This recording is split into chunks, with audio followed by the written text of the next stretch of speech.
붉은 들판의 그림자 그리고 첫 번째 희생자의 비명. 1986년 9월 15일 오후 11시 47분. 화성군 태안읍의 논길은 달빛조차 스며들지 못할 만큼 어두웠다. 이정임 29세는 마지막 버스를 놓친 채 혼자 걷고 있었다.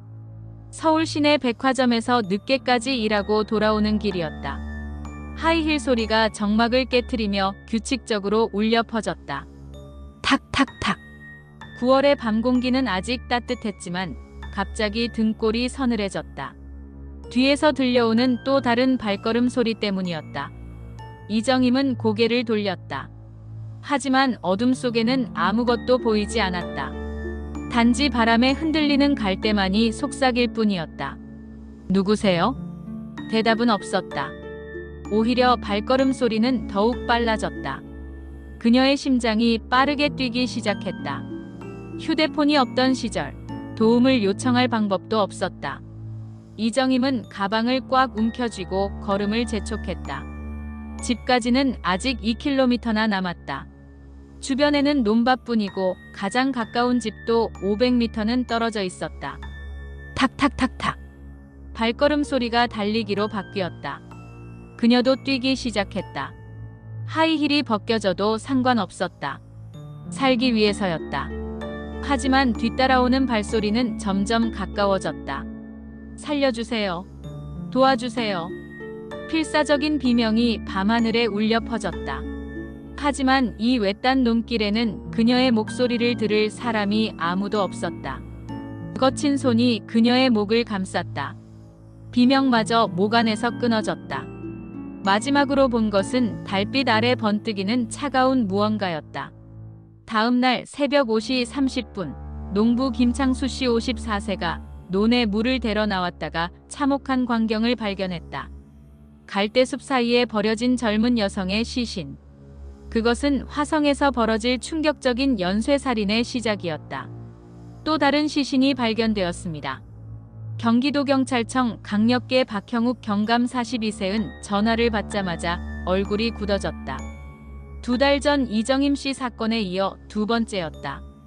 그의 책상 위에는 첫 번째 사건의 수사 자료들이 산더미처럼 쌓여 있었다. 위치는 화성군 봉단면 와우리 야산입니다. 피해자는 권정순 씨, 25세 여성입니다. 발견자는 산책을 나온 마을 이장 최 씨입니다. 박 경감은 재킷을 걸치며 현장으로 향했다. 1986년 11월의 찬바람이 뼛속까지 스며들었다. 하지만 그보다 더 차가운 것은 범인에 대한 단서가 전혀 없다는 현실이었다. 30분 후 현장에 도착하자 이미 감식팀이 작업 중이었다. 권정순 씨의 시신은 이정임 씨 사건과 놀랍도록 유사한 상태였다. 성폭행 흔적, 목 졸린 흔적, 그리고 범인이 의도적으로 남긴 듯한 증거들. 피해자는 어젯밤 십시경 친구들과 헤어진 후 혼자 집으로 향하던 중이었습니다. 김철수 순경 28세의 수첩을 보며 보고했다. 집까지는 약 1.5km 거리였고 평소 자주 다니던 길이었다고 합니다. 박 경감은 시신 주변을 자세히 살펴보았다. 범인은 매우 신중했다. 발자국 하나, 지문 하나 남기지 않았다. 마치 유령 같았다.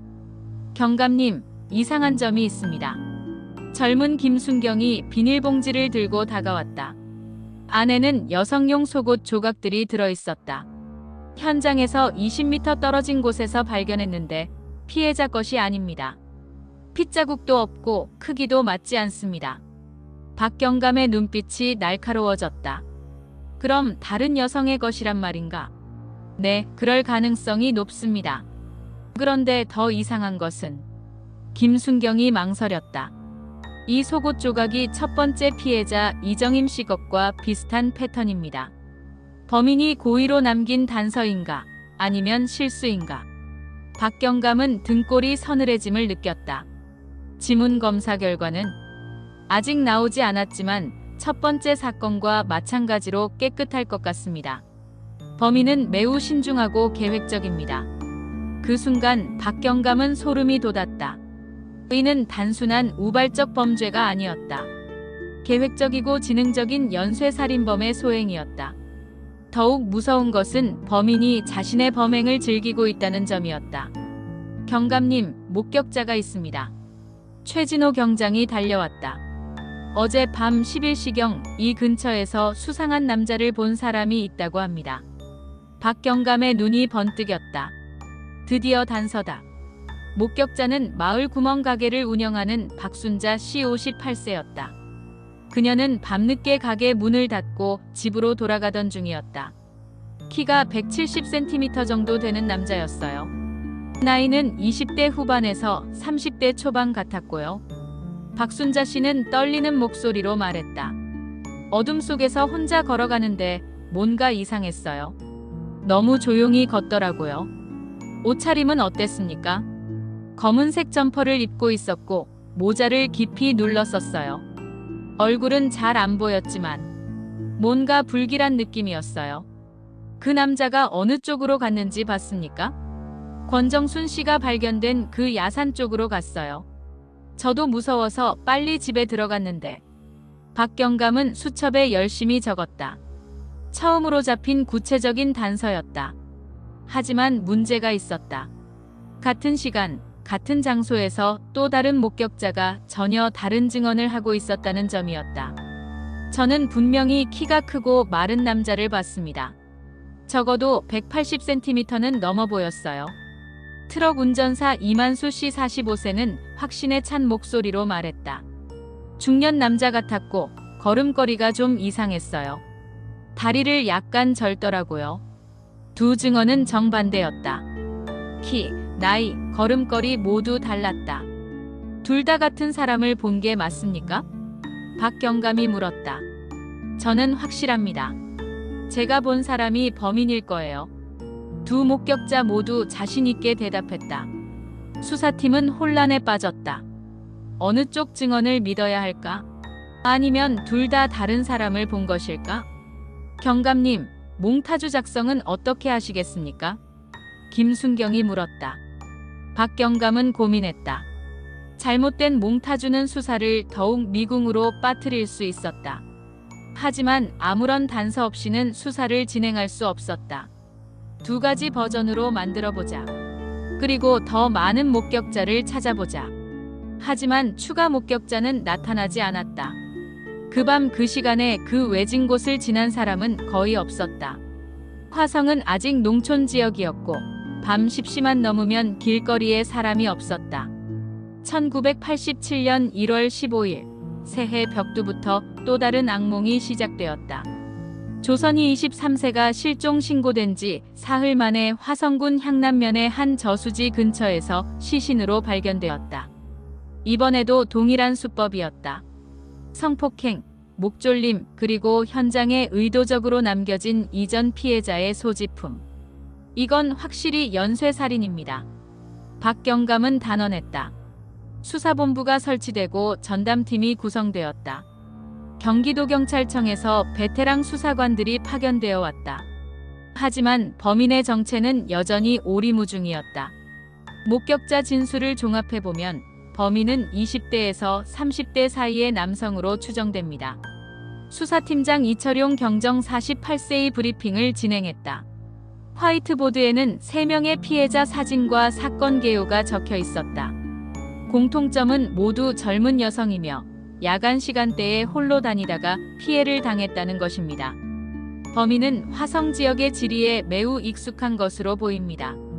박경감이 손을 들었다. 범인이 남긴 증거품들에 대한 분석은 어떻습니까? 매우 흥미로운 점이 발견되었습니다. 과학수사팀 김 박사가 앞으로 나왔다. 각 현장에서 발견된 여성용 속옷들은 모두 이전 피해자들의 것으로 확인되었습니다. 즉, 범인이 이전 피해자들의 소지품을 다음 범행 현장에 고의로 남기고 있다는 뜻입니다. 회의실이 조용해졌다. 이는 범인이 자신의 범행을 기념하고 있다는 의미였다. 동시에 수사진을 조롱하는 메시지이기도 했다. 더 무서운 것은 김 박사가 계속했다. 범인이 매우 체계적으로 증거를 관리하고 있다는 점입니다. 혈흔, 타액, 정액 등 DNA 증거가 될 수 있는 모든 것을 깨끗하게 제거하고 있습니다. 1987년에 DNA 분석이 그렇게 일반화되지 않았는데 범인이 어떻게 그런 것까지 알고 있을까요? 한 수사관이 물었다. 그것이 바로 문제입니다. 범인이 의료진이거나 관련 지식이 있는 사람일 가능성이 높습니다. 아니면 수사 관련 업무에 종사하는 사람일 수도 있습니다. 회의실의 분위기가 싸늘해졌다. 범인이 경찰이나 의료진 중에 있을 가능성을 시사하는 것이었다. 언론의 관심이 폭증했다. 연일 신문 일면을 장식하는 화성 연쇄살인 사건에 대한 보도는 주민들을 공포에 떨게 했다. 화성 지역에 괴물이 나타났다. 밤길 다니는 젊은 여성들 주의보. 경찰 수사 진전 없어. 언제까지? 매일 아침 신문을 보는 것이 고문이었다. 박형욱 경감은 커피도 제대로 마실 수 없었다. 경찰은 뭐 하고 있는 거냐? 우리 딸들이 밤에 못 나다니잖아. 세금만 축내는 무능한 놈들. 항해 전화가 빗발쳤다. 화성군청, 경기도청, 심지어 청와대까지 민원이 쏟아져 들어왔다. 경찰청장으로부터의 압박도 거세졌다. 박 경감, 언제까지 이런 식으로 끌 생각이야? 경찰청 차장이 전화로 다그쳤다. 국정감사도 다가오고 있고 언론에서는 매일 경찰 무능론을 쏟아내고 있어. 뭔가 성과를 내놔야 한다고.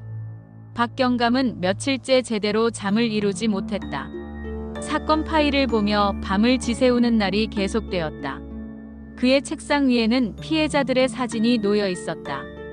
이정임, 권정순, 조선희. 그들의 눈빛이 자신을 쳐다보는 것 같았다. 정말 미안해. 아직 못 잡아서. 아내는 걱정했다. 여보, 당신이 그렇게 자책할 일은 아니잖아요. 범인이 너무 교묘한 거예요. 하지만 내가 담당 수사관이야. 내 책임이라고.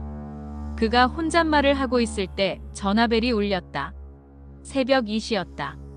경감님, 또 사건이 발생했습니다. 네 번째 희생자가 나왔다. 박미경 22세, 화성군 정남면에서 발견되었다. 대학생이었다. 이번에는 조금 달랐다. 범인이 실수를 했다.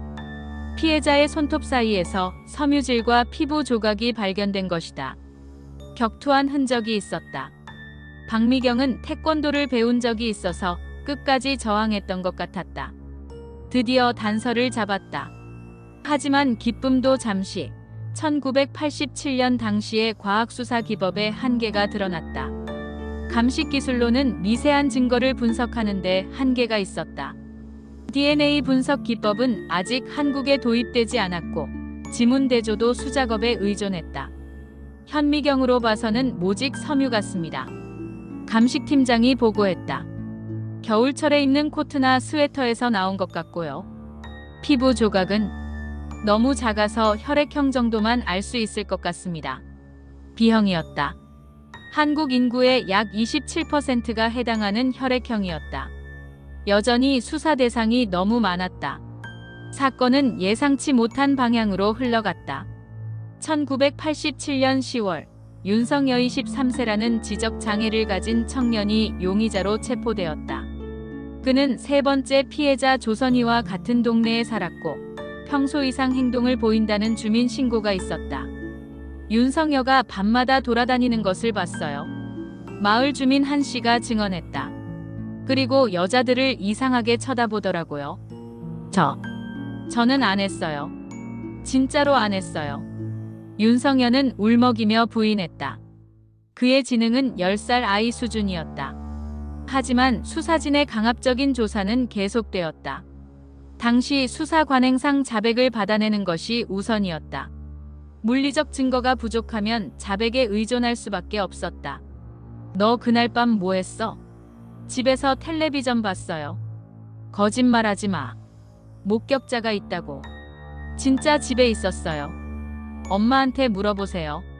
하지만 윤성여의 어머니는 그날 밤 야간 근무를 나가서 집에 없었다. 알리바이를 증명할 방법이 없었다. 조사는 계속되었다. 하루 10시간씩 일주일 동안. 윤성여는 점점 지쳐갔다. 빨리 자백하면 형량을 줄여줄 수 있어. 계속 부인하면 더 힘들어져. 박경감은 조사실 밖에서 불안해했다. 윤석여의 진술에는 일관성이 없었고 물적 증거도 부족했다. 하지만 상부의 압박과 언론의 관심 속에서 사건을 마무리해야 한다는 압력이 거셌다. 경감님, 정말 저 사람이 범인일까요? 김순경이 조용히 물었다. 박경감은 대답할 수 없었다. 그 자신도 확신이 서지 않았기 때문이다.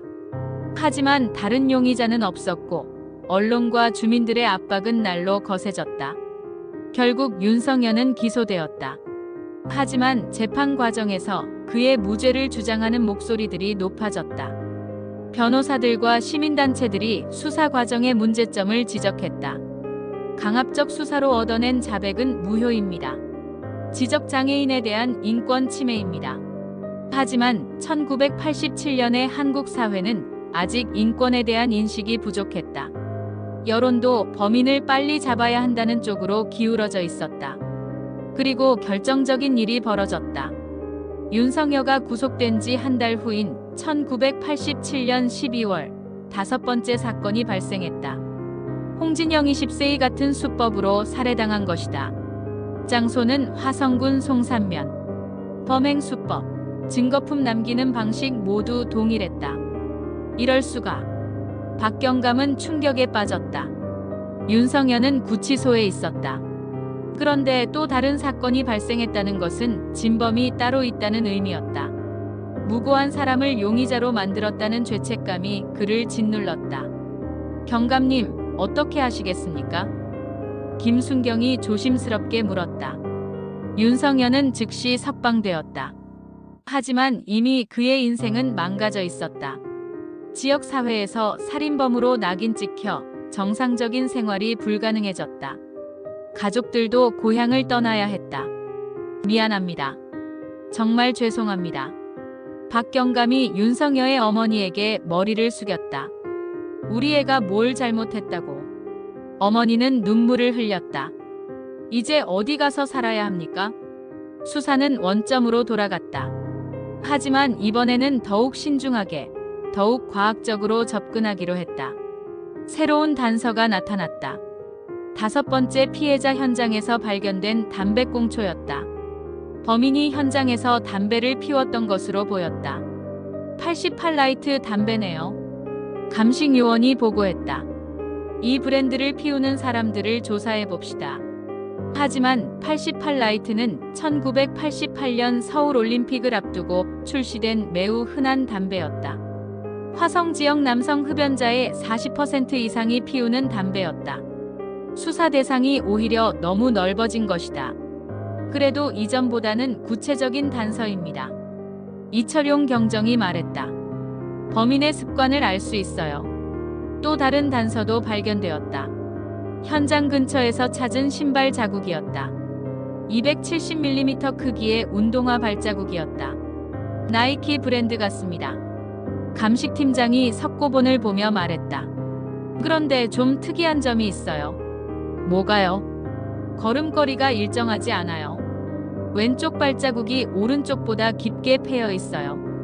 다리를 절거나 다친 것 같다는 뜻인가요? 그럴 가능성이 높습니다. 아니면 왼발에 더 체중이 실리는 특별한 이유가 있을 수도 있고요. 두 번째 목격자 이만수 씨가 했던 증언이 떠올랐다. 걸음걸이가 좀 이상했어요. 다리를 약간 절더라고요. 이만수 씨 증언이 맞을 수도 있겠네요. 박경감이 중얼거렸다. 수사팀은 새로운 프로파일을 작성했다. 20대 후반 30대 중반 남성. 키 175에서 185cm 사이. 왼쪽 다리에 이상이 있거나 걸음걸이가 부자연스러움. 88라이트 담배를 피움. 나이키 운동화 270mm 착용. 화성 지역 지리에 매우 익숙함. 하지만 여전히 대상자는 수백 명이었다. 사건은 계속되었다. 1988년, 1989년, 1990년, 1991년. 매년 한두 건씩 비슷한 사건이 발생했다. 총 10명의 젊은 여성이 희생되었다. 범인의 수법은 점점 더 교묘해졌다. 증거인멸도 더욱 완벽해졌다. 마치 수사 과정을 지켜보면서 학습하는 것 같았다. 범인이 우리 수사 내용을 알고 있는 것 같습니다. 김순경이 걱정스럽게 말했다. 무슨 뜻이야? 우리가 새로운 수사 기법을 도입할 때마다 다음 사건에서는 그 방법으로 증거를 찾을 수 없게 됩니다. 마치 우리 수사 과정을 들여다보고 있는 것 같아요. 박형욱 경감은 등골이 서늘해졌다. 혹시 범인이 경찰 내부에 있는 것은 아닐까? 이런 의심을 해서는 안 되지만 박 경감이 조심스럽게 말했다. 혹시 우리 중에 그럴 리 없습니다. 김순경이 강하게 부정했다. 우리 팀원들은 모두 믿을 수 있는 사람들이에요. 하지만 의혹은 쉽게 사라지지 않았다. 수사팀 내부에 미묘한 긴장감이 흘렀다. 서로를 의심하기 시작했다. 박형욱 경감은 사건에 매달렸지만 범인을 찾지 못한 채 1994년 정년 퇴임을 맞았다. 그의 마지막 날 수사팀원들이 작별 인사를 하러 왔다. 경감님, 죄송합니다. 끝까지 범인을 못 잡아서. 아니야. 내 잘못이야. 박 경감이 고개를 저었다.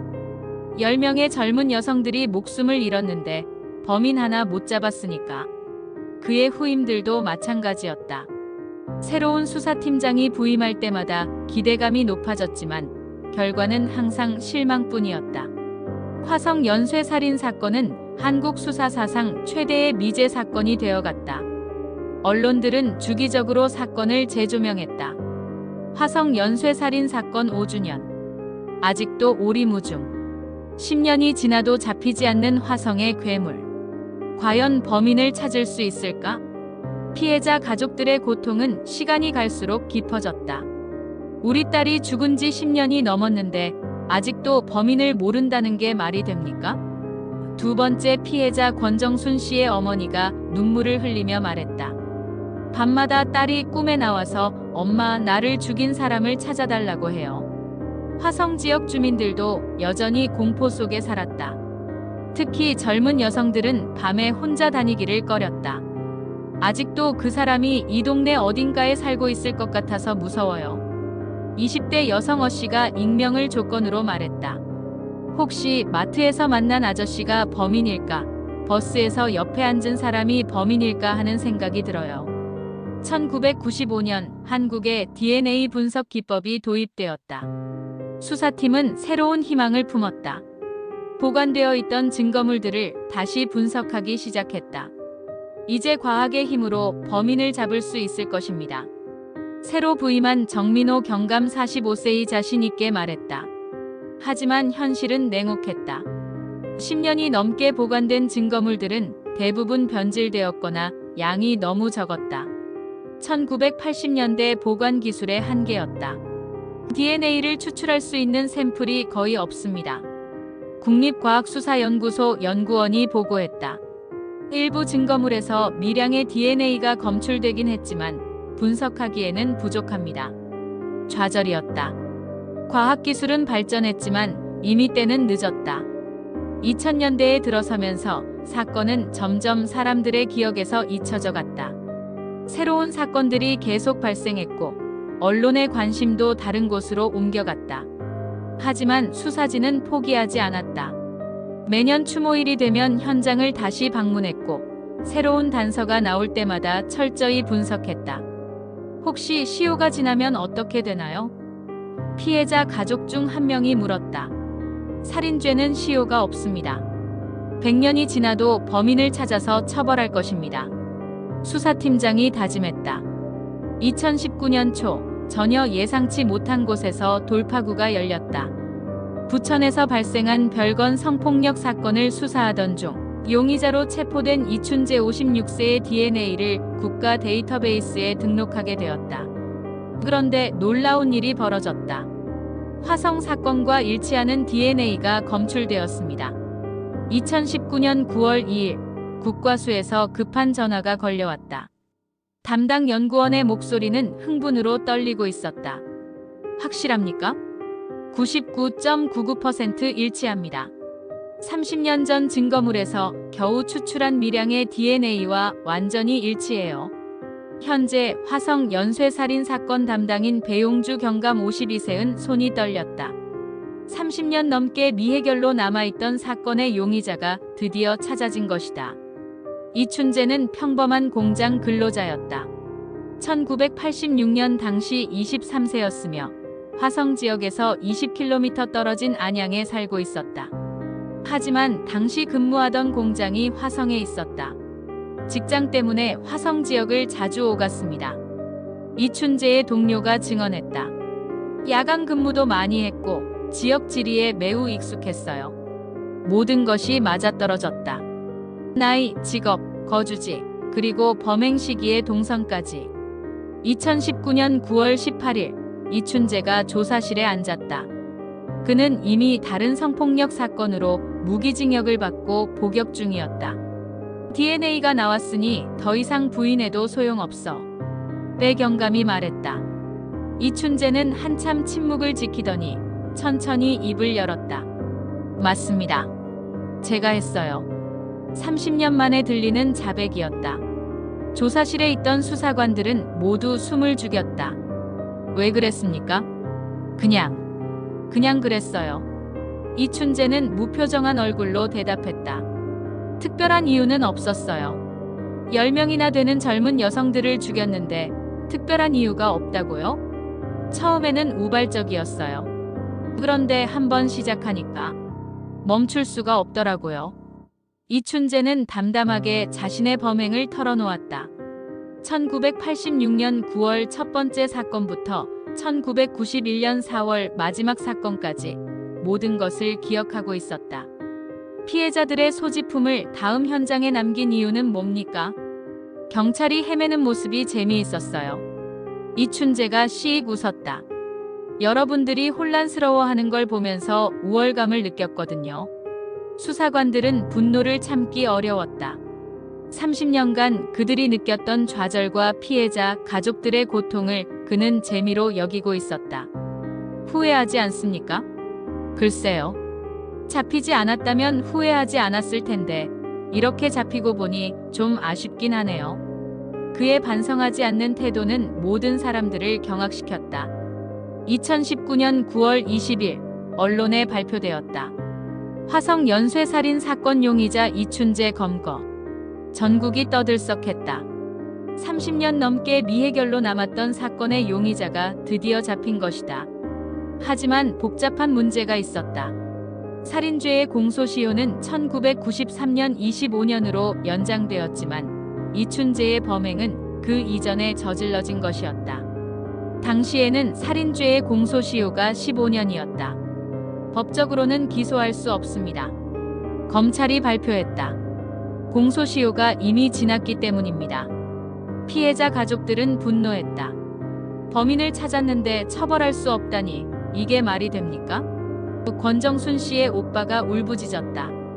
우리가 30년을 기다린 게 이거냐고. 법무부는 특별법 제정을 검토한다고 발표했지만 헌법상 소급 적용 금지 원칙 때문에 현실적으로 불가능했다. 그래도 진실이 밝혀진 것만으로도 의미가 있었다. 30년간 의혹을 받았던 많은 사람들의 누명이 벗겨졌다. 특히 윤석열 씨와 그 가족들이 겪었던 고통에 대한 사회적 관심도 높아졌다. 국가가 무고한 시민에게 저지른 잘못에 대해 사과하고 배상해야 합니다. 인권단체들이 목소리를 높였다. 은퇴한 박형욱 전 경감 현재 87세은 TV 뉴스를 보며 울었다. 휠체어에 앉아있는 그의 손은 떨리고 있었다. 미안해. 정말 미안해. 그의 눈앞에는 30년 전 피해자들의 얼굴이 떠올랐다. 이정임, 권정순, 조선희, 박미경, 홍진영, 그리고 나머지 5명까지. 모두 꽃다운 나이에 목숨을 잃은 젊은 여성들이었다. 여보, 당신 잘못이 아니에요. 아내가 그의 어깨를 토닥였다. 당시 기술로는 어쩔 수 없었던 일이에요. 하지만 윤석열 씨는, 그 친구는 어떻게? 우리가 무고한 사람을 범인으로 만들었어. 윤석열 씨는 2008년 심장마비로 세상을 떠났다. 평생을 살인범이라는 낙인을 안고 살다가 간 것이다. 그의 어머니도 이미 세상에 없었다. 박 전 경감은 윤성여 씨의 묘소를 찾아갔다. 무릎을 꿇고 머리를 조아렸다. 성여야, 미안하다. 아저씨가 잘못했다. 묘비에는 간단한 글귀만 새겨져 있었다. 착한 아들 윤성여. 그것이 전부였다. 한국 수사사상 가장 오랫동안 미제로 남았던 화성 연쇄살인 사건. 그것은 과학수사의 중요성과 성급한 수사의 위험성을 보여주는 사례가 되었다. 2020년 정부는 화성 연쇄살인 사건 진상규명 및 재발방지 대책위원회를 구성했다. 수사 과정의 문제점을 분석하고 향후 유사 사건의 재발을 방지하기 위한 대책을 마련하기 위해서였다. 과학수사 기법의 도입이 늦었고 인권에 대한 인식이 부족했습니다. 위원회 보고서는 당시 수사의 한계를 지적했다. 무엇보다 성급하게 용의자를 정하고 자백을 강요한 것이 가장 큰 문제였습니다. 이춘재는 여전히 교도소에 있다. 다른 사건으로 무기징역을 받았기 때문이다. 그는 언론과의 인터뷰에서도 전혀 반성하지 않는 모습을 보였다. 후회하냐고요? 별로 안 해요. 어차피 다 과거 일이니까. 그의 차가운 반응은 사람들을 더욱 분노하게 만들었다. 진실은 항상 그 자리에 있었다. 다만 우리가 찾을 수 있는 기술과 인내심이 부족했을 뿐이었다. 어둠 속에서 벌어진 10번의 비극. 그리고 30년간 계속된 진실을 향한 여정. 화성의 붉은 들판은 이제야 그 무거운 침묵을 깨뜨릴 수 있게 되었다. 하지만 너무 늦었다. 피해자들은 이미 차가운 땅 속에 묻혔고 그들의 가족들도 대부분 세상을 떠났다. 무고하게 의심받았던 사람들도 평생의 상처를 안고 살아야 했다. 2021년 9월 15일 첫 번째 사건이 발생한 지 35주년이 되는 날, 화성시는 피해자들을 추모하는 작은 기념관을 세웠다. 그곳에는 10명의 피해자 사진과 함께 이런 문구가 새겨져 있다. 당신들을 잊지 않겠습니다. 그리고 이런 일이 다시는 일어나지 않도록 하겠습니다. 매년 추모일이면 여전히 꽃을 놓고 가는 사람들이 있다. 피해자들의 친구, 후배, 그리고 그들을 기억하는 시민들이다. 정의는 늦더라도 반드시 온다. 하지만 그 대가는 너무나 크다. 화성 연쇄살인 사건이 우리에게 남긴 교훈이다. 성급함보다는 신중함이, 편견보다는 과학이, 그리고 무엇보다 인권에 대한 존중이 얼마나 중요한지를 보여준 사건이었다.